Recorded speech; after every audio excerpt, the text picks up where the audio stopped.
For advertisers to decide when they should be using mobile, I think it's different for each industry vertical, but more and more across industry verticals, it's now. The risk of not doing it and not being ahead of the game and not having the information and the results now to improve in the future is large. I think things are moving so quickly right now, and mobile is poised to become such an integral part of all advertising campaigns. If you get too far behind from an action and not at least testing and getting some initial results, you might find yourself well behind competitors as the economy recovers and as marketing budgets expand.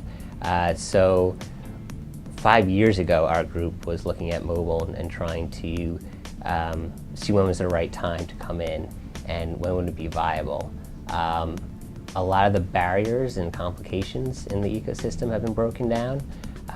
Adoption is rapid, which falls in line with all other media, starting in radio, which took about 40 years to get to around 50 million, to television, which took around 13, to the internet, which took around 4. So mobile was really just in that line.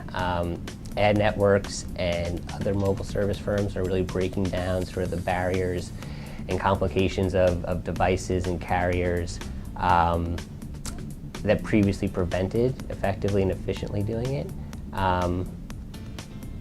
So right now, if you can, and there are some legal restrictions with pharmaceutical companies and industry specifics, but if you can, you should really be at least creating a strategy and a roadmap and starting to test and get it in the water.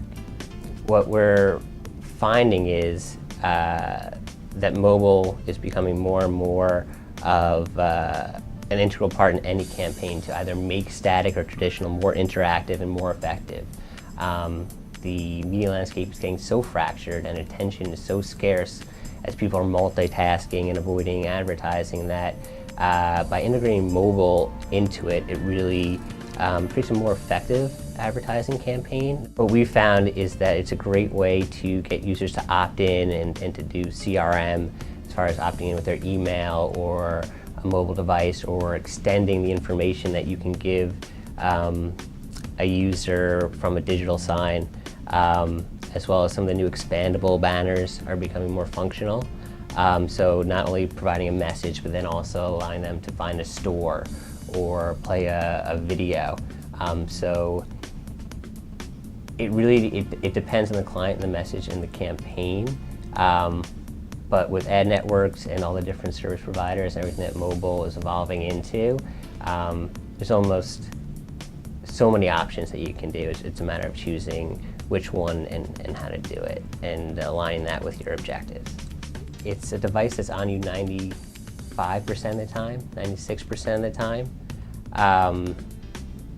That it just works and integrates with every other channel, really being the connective tissue.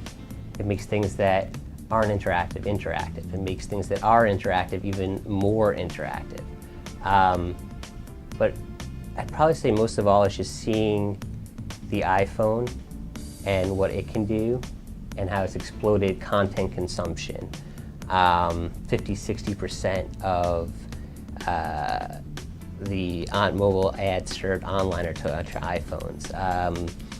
The experience is so much better, and you've seen that in 6 months, just in response to that, every other smartphone has come out with a similar device, application store, opened up some of its walled gardens with the web.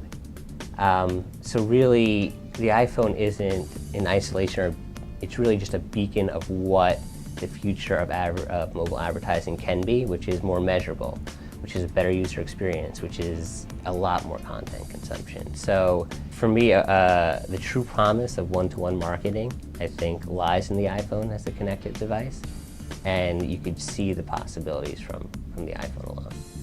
The mobile web and ads on websites or on applications are really the only thing that's on the page. You have the user's undivided attention.